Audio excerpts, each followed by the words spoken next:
Iran और Israel के बीच जारी जंग में अब अमेरिका भी खुलकर शामिल हो गया है। अमेरिका ने ईरान की 3 बड़ी परमाणु साइट्स फोर्दो, नतांज और इस्फहान पर सफलतापूर्वक हवाई हमला किया। अमेरिका की ओर से ईरान के परमाणु ठिकानों पर किए गए हमलों के बाद ईरान ने पलटवार करते हुए इजराइल पर फिर मिसाइल दागे हैं। ईरान ने इजराइल पर मिसाइलों की बारिश शुरू कर दी। तेल अवीव और बाकी शहरों में तबाही साफ नजर आ रही है। ईरान के मिसाइल हमलों से तेल अवीव में सबसे ज्यादा नुकसान की खबर है। हमले में कई इजरायली नागरिकों के घायल होने की खबर है।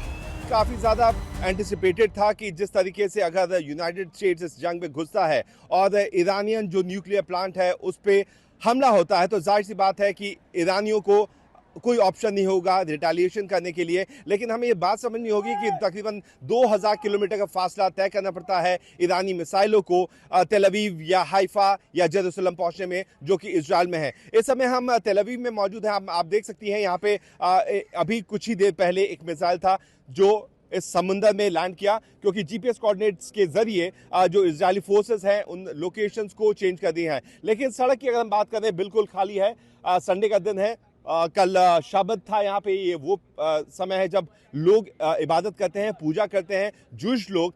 और आज संडे के दिन लोग काम करते हैं। आमतौर पे बाकी देशों में हमने देखा है कि संडे को छुट्टियां होती है, लेकिन इजराइल में संडे को छुट्टी नहीं होती है। अब यहाँ पे जो इजरायली फोर्सेस हैं उनके जो एयरक्राफ्ट हैं आप देख सकती हैं ये चेक कर रही हैं कि कहाँ पे क्या क्या नुकसान हुआ है, जो कि काफी ज्यादा महत्वपूर्ण है।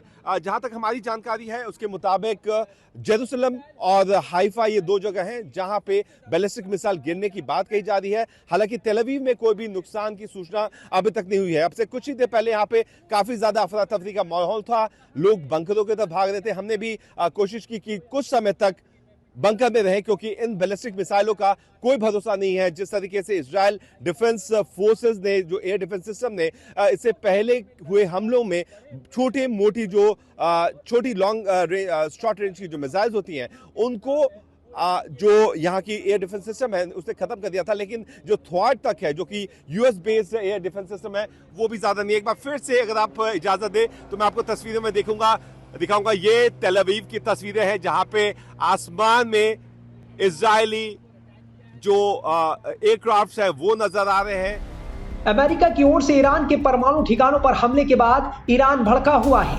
उसने पलटवार करते हुए इजराइल पर रविवार सुबह एक बार फिर मिसाइल अटैक किया और इजराइल के 10 शहरों को एक साथ निशाना बनाया। ईरान के परमाणु ठिकानों पर अमेरिकी हमले से ईरान भड़क गया है। अमेरिका ने तेहरान के 3 अहम न्यूक्लियर साइट्स पर ताबड़तोड़ हवाई हमले किए। अमेरिकी वायुसेना के B-2 बॉम्बर्स ने फोर्दो, नतांज और इस्फहान तीनों परमाणु ठिकानों को निशाना बनाकर अटैक किए, जिससे ईरान गुस्से में है। वहीं ईरान के सर्वोच्च नेता आयतुल्लाह अली खामेनेई ने अमेरिका को कड़ी चेतावनी भरा बयान दिया है। उन्होंने कहा कि अमेरिका को अब पहले से भी ज्यादा नुकसान और हमलों के लिए तैयार रहना होगा। इस बयान को एक साफ धमकी के रूप में देखा जा रहा है, जो संकेत देता है कि ईरान युद्ध को रोकने के पक्ष में नहीं है और किसी भी वक्त अमेरिकी ठिकानों पर जवाबी हमला कर सकता है। जिस प्रकार से अचानक 3 न्यूक्लियर इंस्टॉलेशंस पे जो हमला किया ईरान में, खासकर नतांज, फोर्दो और इस्फहान पर, और फोर्दो का जो हमला था वो ज़बरदस्त, क्योंकि उसे बार बार इजराइल मानता था कि उसको बर्बाद करना बहुत कठिन है, जिसके लिए उन्होंने B-52 बॉम्बर्स और अपने 6 बंकर बर्स्टिंग बम्स के द्वारा जो बर्बाद किया है। और फोर्दो और इस्फहान पे उसने अपने टमाहॉक मिसाइल्स का इस्तेमाल किया है। तो ये तीनों जो जहाँ पर डर था, अंदेशा था कि न्यूक्लियर बम बन सकते हैं या न्यूक्लियर प्रोग्राम्स ईरान कर रहा है, तो ये तीनों बर्बाद हो चुके हैं। उम्मीद करते हैं कि अब कोई अच्छा सोच वाले होंगे ईरान के अंदर, जो युद्ध को बढ़ाना नहीं चाहेंगे। अगर युद्ध बढ़ गया तो शायद विश्व में परेशानी होगी, भारत को भी परेशानी होगी। तो उम्मीद ही कर सकते हैं कि ये युद्ध का अंत समझा जाए, ना कि एक नई शुरुआत। अगर नई शुरुआत हुई तो पूरे विश्व को परेशानी होगी। अगर अंत है तो उम्मीद करते हैं कि आज से शांति बहाल होगी। बता दें कि अमेरिका ने ईरान के 3 प्रमुख परमाणु ठिकानों फोर्दो, नतांज और इस्फहान पर हमला किया। अमेरिकी सेना ने इन ठिकानों पर पूरी तैयारी के साथ बम गिराए, जिसमें मुख्य निशाना फोर्दो था। A short time ago, the U.S. military carried out कुछ वक्त पहले अमेरिकी सेना ने ईरान की 3 प्रमुख परमाणु सुविधाओं फोर्डो, नतांज और इस्फहान पर बड़े पैमाने पर सटीक हमले किए। and Esfahan. Everybody heard those names for years as they built. हर किसी ने सालों तक उन नामों को सुना है जब उन्होंने इस भयावह विनाशकारी उद्यम का निर्माण किया था। Nuclear enrichment capacity and a stop to the nuclear threat posed by the हमारा मकसद ईरान की परमाणु संवर्धन क्षमता को नष्ट करना और दुनिया के नंबर 1 आतंकवाद प्रायोजक राज्य द्वारा उत्पन्न परमाणु खतरे को रोकना था। Iran's key nuclear enrichment facilities have been completely and totally obliterated. आज रात मैं दुनिया को ये बता सकता हूं कि ये हमले एक शानदार सैन्य सफलता थी। ईरान की प्रमुख परमाणु संवर्धन सुविधाएं पूर्णतः नष्ट कर दी गई हैं। Congratulate Prime Minister Bibi Netanyahu. We worked as a team like perhaps no team has ever worked before. मध्य पूर्व के दबंग ईरान को अब शांति स्थापित करनी होगी। अगर वो ऐसा नहीं करते हैं तो भविष्य में हमले कहीं ज्यादा बड़े और बहुत आसान हो जाएंगे। The great American patriots who flew those magnificent machines tonight and all of the United States military on an operation the likes of which the world has not seen in many, many decades. इस पूरे मामले पर रक्षा विशेषज्ञ संजीव श्रीवास्तव ने क्या कहा, सुनिए। देखिए, इजराइल और ईरान के बीच का ये जो युद्ध चल रहा है, इसका आगे आने वाला जो भविष्य इस बात पर निर्भर करेगा कि ईरान अपने नाभिकीय कार्यक्रम को किस दिशा में ले जाता है। यदि वो अपने नाभिकीय कार्यक्रम पर लगाम लगा लेता है और अमेरिका के साथ जो नई डील की जो बातचीत चल रही है उसके लिए सहमत हो जाता है, साइन वो डील कर लेता है, तो ऐसे में ये जो जंग है वो रुक सकती है और एक शांति की स्थापना हो सकती है।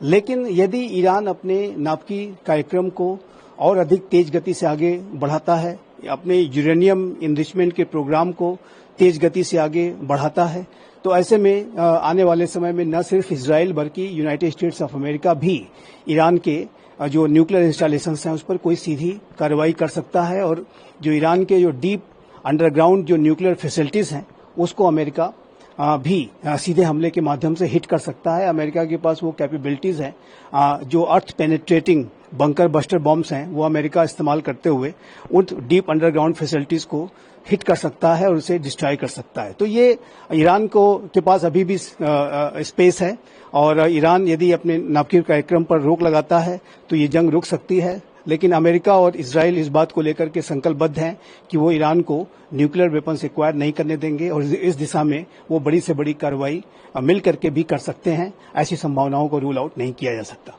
देखिए, मिडिल ईस्ट में जो तनाव की स्थिति है वो लगातार बनी हुई है।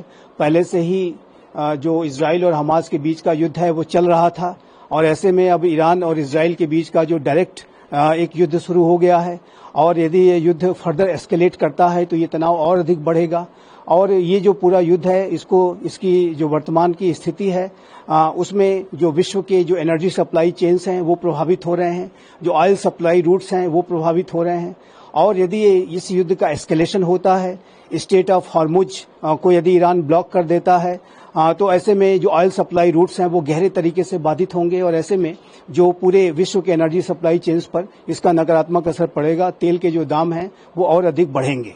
तो ये जो स्पष्ट रूप से दिखता है कि वर्तमान समय में जो इजराइल और ईरान के बीच के युद्ध की वजह से पूरे मिडिल ईस्ट रीजन में एक व्यापक तनाव की स्थिति व्याप्त हो गई है और ये तनाव आने वाले समय में ईरान का यदि यूरेनियम इनरिचमेंट का प्रोग्राम और अधिक आगे बढ़ता है तो ये तनाव और अधिक गहरा सकता है और इससे जाहिर है कि पूरा विश्व भी प्रभावित होगा।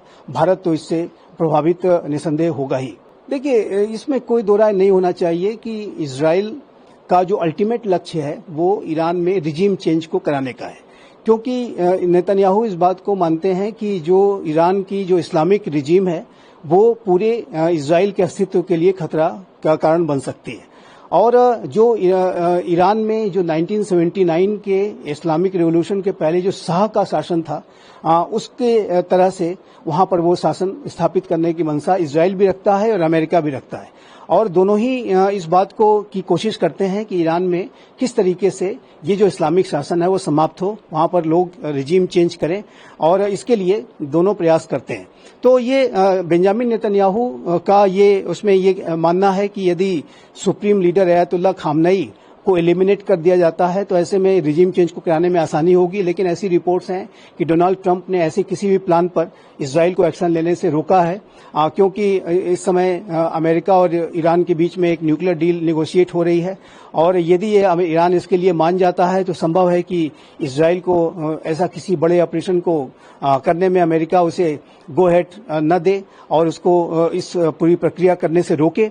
लेकिन इसमें कोई दो राय नहीं होना चाहिए कि इजराइल का जो अल्टीमेट गोल है वो ईरान में रिजीम चेंज को कराने का है, और इसके लिए जो इजराइल समय समय पर अपने जो प्रयास हैं या साजिशें हैं वो अवश्य करता है। अमेरिका भी इस मंसूबे को रखता है, और अमेरिका भी ये चाहता है कि जो 1979 का जो इस्लामिक रिवॉल्यूशन हुआ था उसके पहले की जो ईरान में स्थिति थी, शाह का जो शासन था वैसे ही स्थापित हो, और अमेरिका के अंदर भी जो 1979 के इस्लामिक रिवॉल्यूशन की वजह से जो वहां के अमेरिकन एम्बेसी की जो लंबे समय तक सीज हुई थी उसकी जो टीस है वो अमेरिका के अंदर भी रहती है। तो अमेरिका भी चाहता है कि वहां पर रिजीम चेंज हो और फिर से ईरान वैसा ही बने जैसा कि शाह के समय में का ईरान था।